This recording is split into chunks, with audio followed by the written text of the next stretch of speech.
Hello, and thanks for stopping by. Bustling with life, colour, and atmosphere, Borough Market is one of London's most enticing haunts, and as such, it's become a real tourist attraction in recent years. In this video, I'd like to show you around the market, and as we go along, I'll tell you all about its long history, which dates back many, many centuries.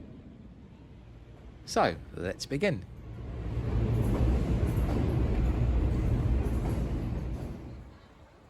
Located in Southwark, Borough lies at the heart of London's earliest history, for it was here, almost 2,000 years ago, in around the year AD 43, that the Romans turned up.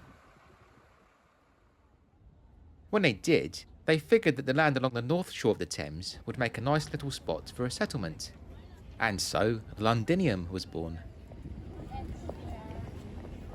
Shortly after, the Romans linked the two sides of the river with the first London Bridge, or Pontem Londinense as they may have called it.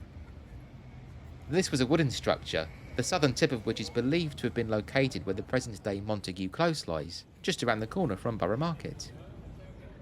These stones, which were once part of the bridge that stood between 1831 and 1967, roughly mark the spot.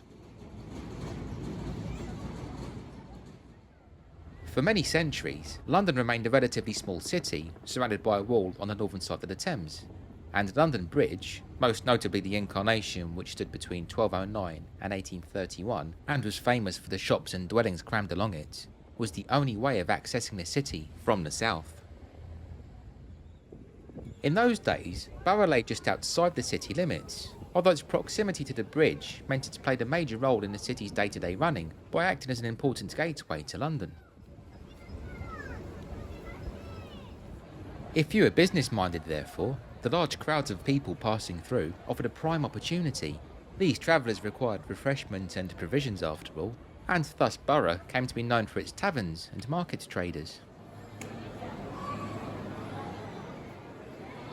In medieval times, you'd have also seen large groups of pilgrims converging here, as Borough marked the starting point of the long trail to Canterbury, an expedition which many people sought to undertake in order to pay homage to the legendary Saint Thomas Becket, who'd been assassinated in 1170. Pilgrims heading from Borough to Canterbury, and back again, would have done so on foot, and with the trek being a distance of some 60 miles each way, it must have been pretty tiring. Although it's not quite as demanding as a pilgrimage to Canterbury, walking and filming around London as I do can itself be pretty exhausting, as it can often take a full day to obtain the footage I need. So I must say, I was delighted when I was recently approached by Emma Sleep. When writing and making videos, it helps to be fresh and alert, and that means a good night's sleep is essential, something I imagine the hard-working folks at Borough Market would also agree with. And the best way to achieve that is with a first-rate mattress, and an Emma Sleep mattress certainly fits that bill. After several years of snoozing on a sagging, lumpy bed, I finally treated myself to an Emma Sleep mattress, and I'm so glad that I did. The king size was the one I opted for, as I do like to stretch out, although I was somewhat apprehensive about how such a large item would be delivered. I needn't have worried though, because, as you can see, my mattress was neatly tucked away in a box. Getting it through the front door and up the stairs was no problem. There's my mattress, all rolled up like a lovely big marshmallow. Let's unpack it and get it on the bed. Once unrolled, you cut the plastic off, and hey presto, your brand new mattress puffs up and is ready to go. I must admit, I couldn't resist a cheeky afternoon doze. My new Emma mattress is firm but soft, and the invigorating comfort it offers really has improved my sleep. One of the main reasons for this is the excellent support the mattress provides for my back. You see, along with spending many hours walking around London, the other aspect of making videos for the channel is that I spend lengthy periods sitting at a desk editing, and this does tend to cause some back pain. But my mattress's ergonomic design really has helped to ease this discomfort. It's a true blessing. Emma Sleep are now having a Black Friday sale. It's their biggest ever sale in fact, and if you fancy the idea of a new mattress, then choosing them is a very wise move. As well as getting up to a 60% plus discount, plus an exclusive discount on top if you use my code, which you should see on the screen now, you can also rest easy in the knowledge that Emma Sleep offer a 200-night risk-free trial, along with a 10-year guarantee. Please check out the link in the description below to find out more. Anyway, now that we're all rested, let's see what else we can find around Borough Market. It's claimed the first market to be officially established in the borough opened over 1,000 years ago in 1014, although it's likely hawkers were peddling their wares even before that, and soon there were 2 markets operating in the area. The first, and smallest, was located within the grounds of St Thomas's Hospital, which back then was located close to the foot of London Bridge. In 1215, this site was destroyed by fire. A lot was destroyed by fire in those days, it must be said, leading the market to move to a new spot, which was just a short distance away on St Thomas's Street. The second market evolved around Borough High Street itself, and this, combined with the St Thomas's Street traders, meant congestion in the area soon became horrendous. If you think traffic in London is bad today, just imagine how harder it would have been to navigate your way along muddy, unpaved tracks, pushing past carts, swarms of people, and herds of steaming cattle. The traffic was so bad, in fact, that it impacted the London Bridge itself. It's believed that during the medieval era, the bridge was a real bottleneck and could take anywhere up to an hour to make your way across. As you might imagine, the high-ups over in the City of London were none too happy seeing this important artery grow so congested. Furthermore, they resented folk making money just outside their jurisdiction, and so in 1270, they attempted to crack down on the borough's markets by issuing a law which forbade any City of London citizen to purchase corn, cattle or merchandise from the ne'er-do-wells south of the river. Despite this restriction, the market continued to thrive, and traffic worsened in the 16th century when traders thought it to be a good idea to plonk a beam for weighing produce slap bang in the middle of Borough High Street. To add to the chaos further, farmers taking their cattle to market apparently thought nothing of walking their livestock in and out of Borough's shops and taverns. It was clearly a problem, as a law forbidding just that was passed in 1624. Sometime after that, posts were erected along the high street to which animals could be tied, a sort of early car park if you will. It was also around this time that a pub was first established here, on the corner of Stony Street and Park Street. Originally it was known as the Harrow, but has of course since been rebuilt. It's been known as the Market Porter since 1890, and as you can see, it's a great pub bristling with energy. It's even open for a few hours in the morning, between 6 AM and 9 AM, to provide drinks for market workers coming off the night shift. Also in 1890, and possibly why the pub was renamed that year, a rather nasty murder occurred within the tavern when an elderly market porter, nicknamed Flash Elf, became drunk and abusive, so much so that he upset another punter named Edward Lamb, who proceeded to stab Flash Elf through the eye with his umbrella. Ouch. Naturally, it's said that this has led to a haunting. Just moments away from the Market Porter, where Park Street bends beneath a railway viaduct, you can see these 2 distinctive buildings, which featured in Guy Ritchie's 1998 film Lock, Stock and Two Smoking Barrels, in which a group of hard-up friends discover they're living next door to some rather nasty villains. Other films to be shot around Borough Market include Harry Potter and the Prisoner of Azkaban, It's in the Market that the triple-decked night bus drops the young wizard off, and Bridget Jones's Diary.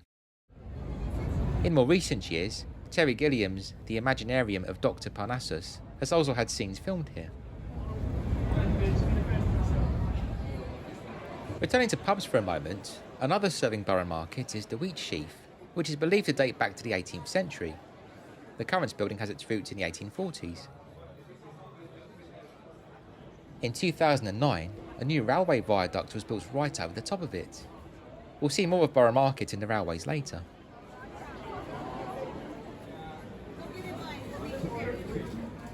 Although several monarchs attempted to grant the City of London tighter control over boroughs' increasingly chaotic marketplaces, it was in 1754 that matters really came to a head.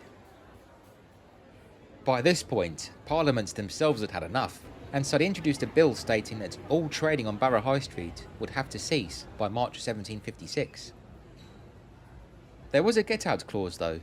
The parishioners of St Saviour's, better known today as Southwark Cathedral, could continue to trade in the area if they acquired their own patch of land away from the main road, and that if they did, there would be a guarantee that any such land would remain an estate for the use and benefit of the said parish forever.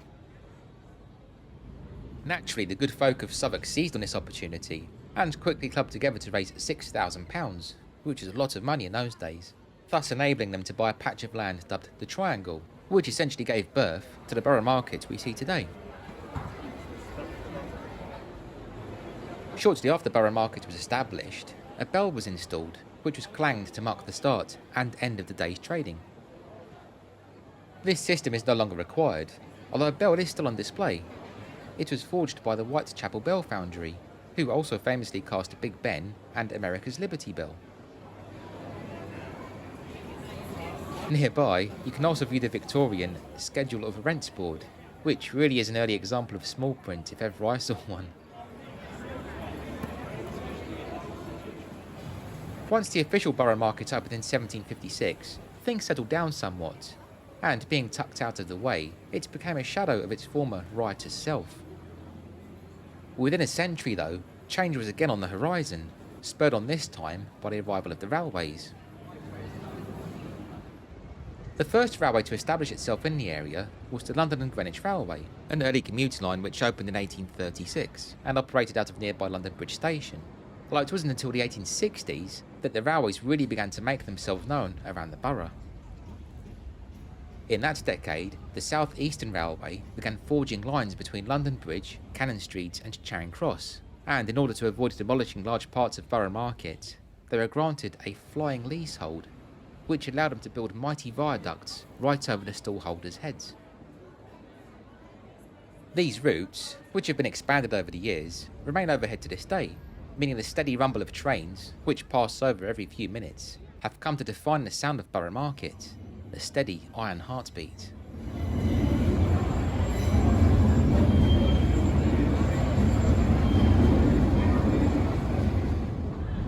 Although the railways blocked out daylight and brought smoke, soot and noise to Borough, they also changed the market's fortunes in that they enabled huge amounts of produce to be transported into the city on goods trains. Plus, of course, they drove the Industrial Revolution, which saw millions of people gravitate towards London. And those millions of mouths all needed feeding. Borough Market therefore went from strength to strength, and in the 1930s it was developed further, gaining this wonderful, and for the time, very modern Art Deco entrance. Annoyingly, it was covered in scaffolding when I visited. This is what it usually looks like.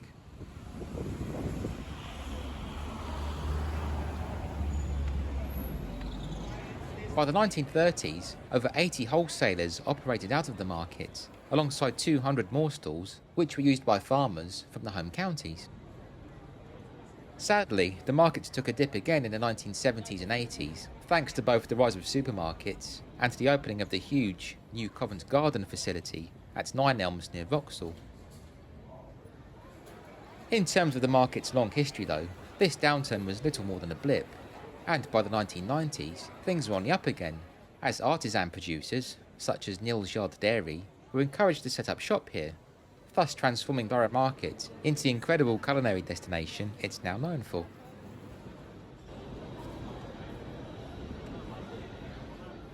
Soon after its revival, in 2003, Borough Market acquired a new piece of architecture, this portico, which dates from the late 1850s, and was originally located in Covent Garden, where it formed part of the Floral Hall.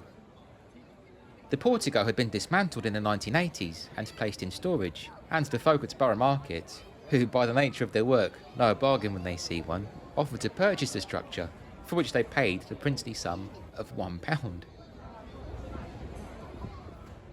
So cheers Borough Market, and here's to the next 1,000 years.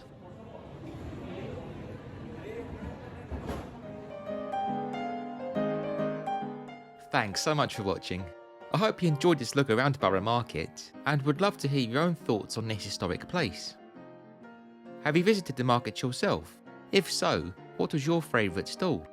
Please be sure to leave your recommendations in the comments. If you enjoyed this video and haven't done so already, then I'd really appreciate it if you could please consider subscribing to my channel, as this, along with clicking the bell icon to receive notifications, will ensure you don't miss out whenever I publish a new Rob's London episode. And it goes without saying, of course, that it'd be great to have you along. If you're feeling extra generous, you can also support me via my Ko-fi page, or alternatively by using the YouTube thanks button, which appears below the video as a heart icon. Any donations are of course greatly appreciated and play a big part in helping me make videos. If you're interested in merchandise, I have an Etsy store too, Rob's Online Designs, where you'll find an array of hand illustrated mugs featuring designs of tube trains, taxis, buses and so on. I'll leave a link to that, along with my Ko-fi page, in the description. For now though, thanks again friends, stay well and please be sure to stay tuned.